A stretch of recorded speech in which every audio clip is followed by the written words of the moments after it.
오늘 본문의 말씀은 다윗이 하나님의 법궤를 통일 이스라엘 수도인 예루살렘으로 옮기는 그런 장면을 전하고 있습니다.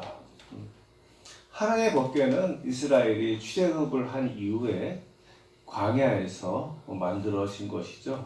그래서 법궤는 하나님의 영광이 임재하셔서 백성 가운데 거하셨던 장소입니다. 그죠? 상징적인 장소였어요. 1년에 한 번씩 속죄 제물의 피를 대제사장이 이 법궤 위에 흘려야만이 백성들의 죄를 속죄받을 수가 있었지요. 그래서 법궤는 하나님의 통치와 심판과 구원의 신성한 의미가 담겨 있었고 실제로 하나님의 임재와 영광이 나타났던 것입니다. 이스라엘이 가나안 땅에 안전하게 정착하고 난 뒤에 성막과 법궤도 이제 기본에 정착했는데요. 근데 이스라엘이 하나님에 대한 믿음을 지키지 못하고 가나안 땅의 타락한 문화에 빠져서 결국 지금과의 전쟁을 통해서 하나님의 징계를 받게 됩니다. 그런데 이 이스라엘 백성들이 신뢰하는 게 있었어요. 그것이 무엇인가 하면은 하나님인데 하나님의 법궤는 하나님이 임재하시는 곳이잖아요. 그래서 전쟁터에 하나님의 법궤를 가지고 나갔습니다. 왜냐하면 그들의 마음속에는 하나님에 대한 말씀에 대한 순종은 없었는데 그래도 우리가 가지고 있는 하나님의 법궤를 가지고 가면은 우리가 전쟁에서 이기지 않을까. 마치 법궤를 부적처럼 사용하려고 했던 것이죠. 믿음은 없으면서도 하나님에 대한 믿음은 없으면서도 하나님에 대한 말씀을 순종하지 않으면서도 하나님의 법궤가 있으니까는 이 법궤를 가지고 가면은 전쟁을 이길 거야 라고 그 법궤를 가지고 갔다가 어떻게 됐어요? 뺏겼어요. 뺏겨가지고 그 처음에 황당한 일이지 않습니까? 하나님이 임재하는 그 법궤를 뺏겨버렸어요. 그래서 이제 그 블레셋에게 뺏겼는데 블레셋이 법궤를 빼앗아 갔는데 블레셋에게 어떤 일이 일어났습니까? 그 법궤로 말미암아서 전염병이 돌게 되는 것이죠. 그러니까 블레셋이 이제 두려운 거예요. 자기들이 법궤를 빼앗아 왔는데 그 빼앗은 법궤 때문에 전염병이 도니까 다시 그것을 이스라엘로 돌려보냅니다. 그 돌려보낸 법궤가 어디 있었는가요? 오늘 말씀하신 아비나답의 집에 있었어요. 70년 동안 제사장, 레위인 제사장 아비나답의 집에 있었는데요. 이제 다윗이 자기가 왕이 됐으니까는 이 법궤를 하나님이 임재하신 법궤를 궁으로 가지고 와야 되잖아요. 그래서 그 작업을 지금 하고 있는 겁니다. 다윗 왕은 법궤를 수도인 예루살렘으로 옮기기 위해서 대대적인 행사를 계획합니다. 법궤 모셔오기 대행사. 그냥 그런 건 아니지만은 하여튼 법궤를 예루살렘으로 가지고 오기 위해서 큰 행사를 열었는데요. 그래서 다윗은 이 법궤를 예루살렘에 옮기기 위해서 이스라엘 사람 중에서 아주 괜찮은 사람들 3만 명을 뽑았습니다. 대단하죠. 법궤를 옮기는데 3만 명이 필요한지 모르겠어요. 하지만 3만 명을 뽑아서 법궤를 옮기려고 하는데 또 이들은 법궤를 옮기기 위한 또 수레도 새롭게 만들었어요. 수레는 멋있게 만들었겠죠. 어떻게 만들지 모르겠지만은 새 수레를 만들어서 이제 예루살렘으로 출발을 합니다. 법궤를 수레에 싣고서 법궤를 수레에 싣고 3만 명이나 되는 사람들이 모여서 예루살렘을 출발하는데 그때 다윗은 악대와 또한 찬양대를 동원해서 하나님을 찬양합니다. 백성들은 기뻐서 춤을 추며 노래를 해요. 아주 성대한 법궤 운반식이 거행되고 있었습니다. 말이 3만 명이지 3만 명 어마어마하잖아요. 이때 법궤의 책을 맡은 사람이 바로 오늘 나온 우사와 아요, 아비나답의 아들들이었죠. 근데 법궤를 옮기는 과정 속에 우사가 현장에서 죽임을 당하게 됩니다. 그러자 이때 무엇보다도 당황한 사람은 다윗이었죠. 자기의 주관으로 말미암아서 법궤를 옮기다가 책임자의 우사가 죽었어요. 그리고 다윗도 당황했을 것이고 또 백성들은 무서워서 벌벌 떨었을 것입니다. 그래서 결국 법궤 운반 행사는 중단이 되고요. 법궤 운송식의 축제 분위기였잖아요. 3만 명만 노래하고 찬양하고 춤추며 축제 분위기였는데 순식간에 비명과 공포의 현장으로 변하고 말았죠. 갑자기 사람이 직사해 버리니까는. 그래서 다윗은 예기치 못한 하나님의 진노에 어쩔 줄 모르고 법궤 운반을 포기하고 왕궁으로 돌아갑니다. 그리고 그 법궤는 임시로 오벳에돔의 집으로 옮겨집니다. 근데 재미있는 것이 뭔가 하면요. 70년 동안이나 법궤를 가지고 있었던 집안의 우사는 죽임을 당했는데요. 단지 3개월만 법궤를 가지고 있었던 오벳에돔의 집은 큰 복을 받았다라고 오늘 성경이 증거하고 있어요. 70년간 법궤를 잘 간직하고 있었던 우사의 집안은 순식간에 죽임을 당했는데 단지 3개월간 법궤를 모시고 있었던 오벳에돔의 집은 하나님께 복을 받았다라고 말씀하는데요. 도대체 이유가 무엇일까요? 왜 우사는 죽임을 당하고 오벳에돔은 복을 받았을까요? 먼저 우사의 이야기입니다. 오늘 본문 말씀 7절은 우사가 잘못했다고 말씀하고 있어요. 오늘 7절에 뭐라고 나와 있죠? 한번 같이 합독해 볼까요? 6장 7절 시작. 여호와 하나님 우사가 잘못함으로 말미암아 진노하사 그를 그곳에서 치시니까 거기 하나님의 궤 곁에서 죽으니라. 그래, 우사가 잘못함으로 말미암아 하나님이 진노하사라고 말씀하고 있어요. 분명히 우사가 잘못해서 하나님이 죽였다고 말씀하고 있어요. 그죠? 그럼 왜 우사가 무슨 큰 잘못을 했기에 죽임을 당했을까요? 그것은 바로 우사가 하나님의 말씀대로 하나님의 법대로 하지 않았기 때문에. 민수기 4장 15절을 보면은 법궤를 옮길 때에는 레위 지파 중에서도 고핫 자손이 매라고 말씀했어요. 레위 지파들이 이제 그 법궤를 옮기는데 그 중에서도 고핫 자손이 어떻게 옮기라고요? 법궤 메고. 그래서 민수기 4장 15절 말씀은요. 진영을 떠날 때, 즉 법궤를 옮길 때에는 아론과 그의 아들들이 성소와 성소의 모든 기구 덮는 일을 마치거든 고핫 자손들이 와서 맬 것이니라. 네, 맬 것이니라. 법궤를 어떻게 옮긴다고요? 어깨에 메고 옮기는 거예요. 근데 이들 어떻게 옮겼습니까? 어깨에 맸습니까? 새 술에 싣고 술을 옮겼죠. 우사는 레위인이고 평생을 주님의 일을 감당했던 사역자였습니다. 조상 대대로 그죠?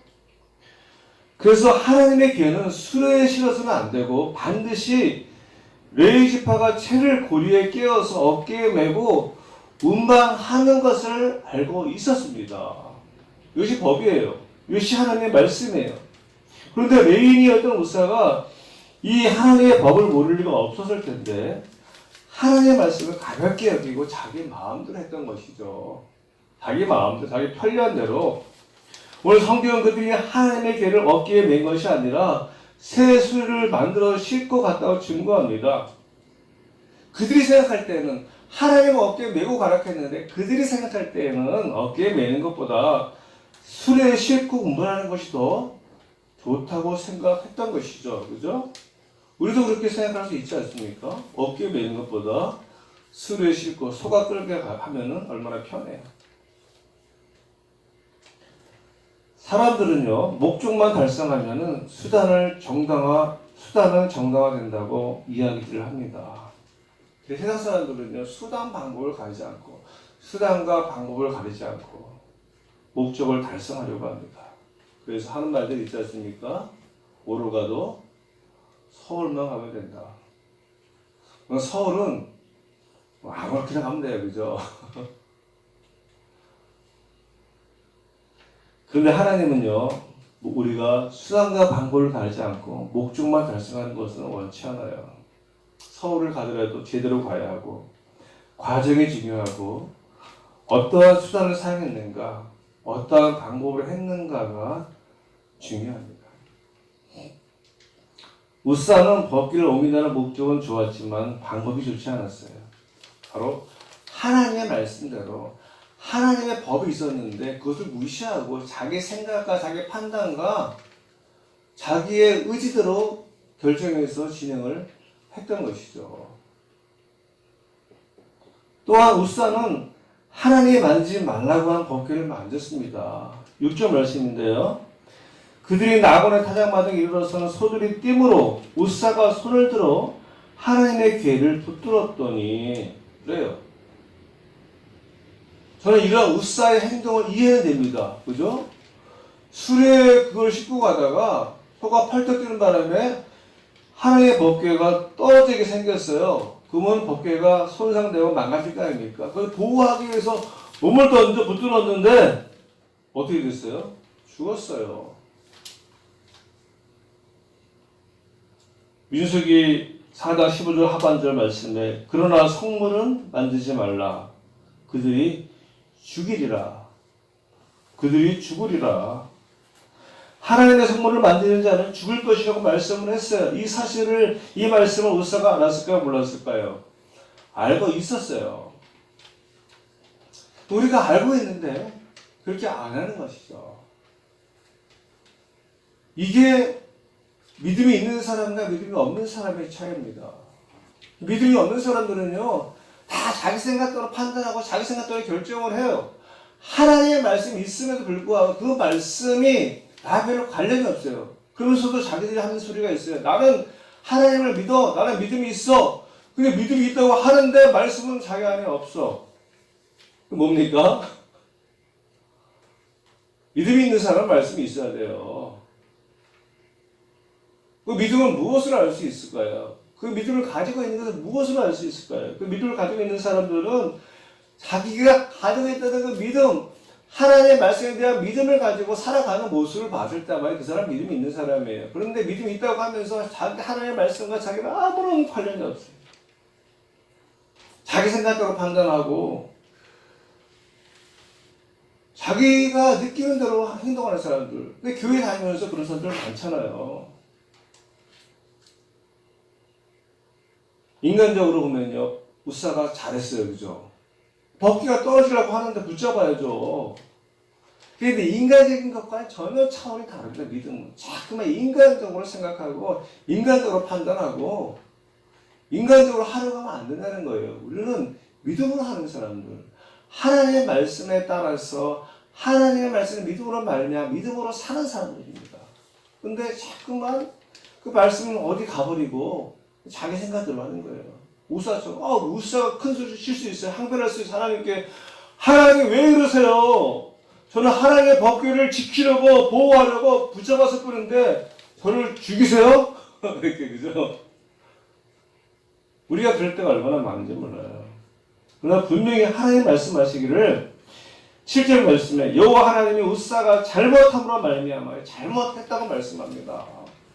우사가 하나님의 궤가 술에 떨어진 걸 잡은 것이 잘했다고 하나님 말씀하지 않으셨어요. 잘못했다고 말씀하세요. 진노하사 그것도. 진노하사 그를 그것을 치시니 그가 거기에 하나님의 궤 곁에서 죽으니 하나님의 말씀을 잘 알고 있는 제사장 가문의 레위인이었던 우사가 하나님의 말씀대로 하지 않음으로 말미암아서 하나님의 진노를 받고 죽임을 당합니다. 우사의 죽음을 통해서 우리 신앙생활을 반추해 보는데요. 우리 신앙생활의 모습은 어떠합니까? 신앙생활을 하는데도 하나님을 믿는다고 하면서도 말씀을 따라 말씀에 순종하고 살기보다는 내 생각대로 내 방법대로 할 때가 얼마나 많은지 몰라요. 말씀을 말씀 그대로 보려고 하지 않고 나에게 유리한 대로 나에게 편한 대로 해석하고 판단하려고 합니다. 그죠? 코로나 사태로 많은 교회들이 온라인 예배를 드리고 있어요. 온라인 예배 어쩔 수 없이 드리는 거죠. 그죠? 아주 예전부터 여의도 순복음교회가 영상으로 예배 드릴 때부터 이게 말이 많던 거예요, 사실은요. 영상 예배가 무슨 예배냐? 이랬던 사람들이 지국에 와서, 온라인 예배 좋은데, 뭐 교회 안 가고 그냥 집에서 안방에서 보면서 온라인 예배 차츰차츰 길들여지고 있는 오늘날 성도들의 모습. 정말로 좋아서 그런 겁니까?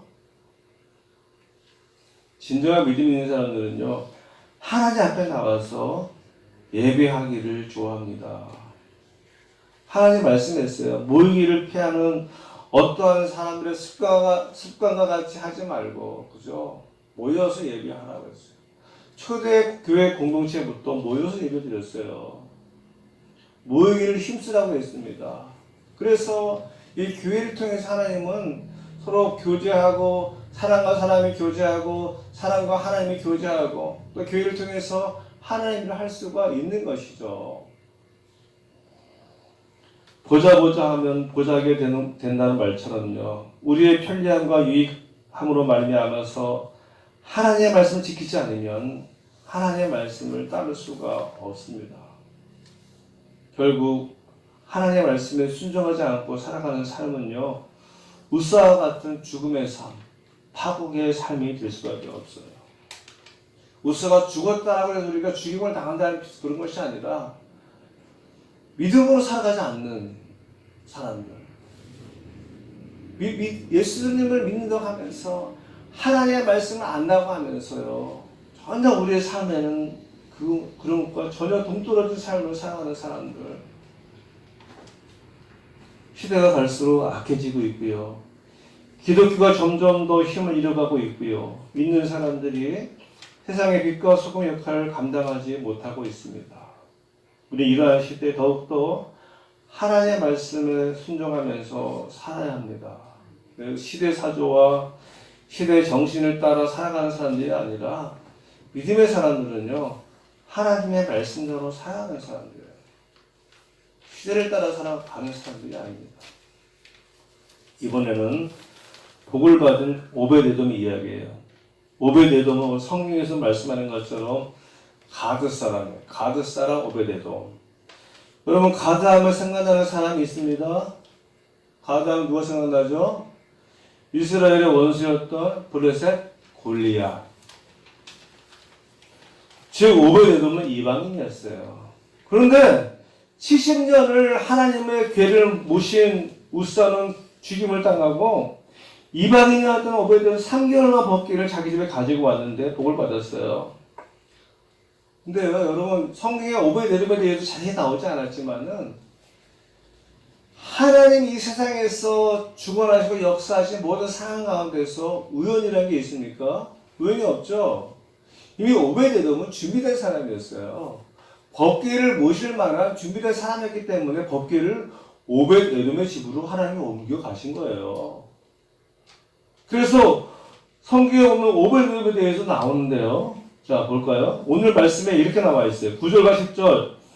다윗이 그날 여호와를 두려워하여 이르되 여호와의 길가 어찌 내게로 오리요 하고 다윗이 여호와의 길을 옮겨 다윗성 자기에게로 메어 가기를 즐겨하지 아니하고, 다윗이 여호와의 궤 때문에 우사가 죽음으로 말미암아서 두려워서 그 궤를 자기 예루살렘 성으로 가지고 가는 것을 즐거워하지 않았어요. 그리고 대신에 가드 사람 오벳에돔의 집으로 메어간지라. 다윗도 뒤로간 법궤를 오벳에돔은 안 뒤로했을까요? 오벳에돔 얼마든지 거부할 수 있어. 나는 이스라엘 사람도 아니고 나는 이방인이야. 나는 가드 사람인데 왜 우리 집으로 가지고 와야 되는 거야? 나 싫어. 이렇게 할 수 있잖아요. 도망을 가든지.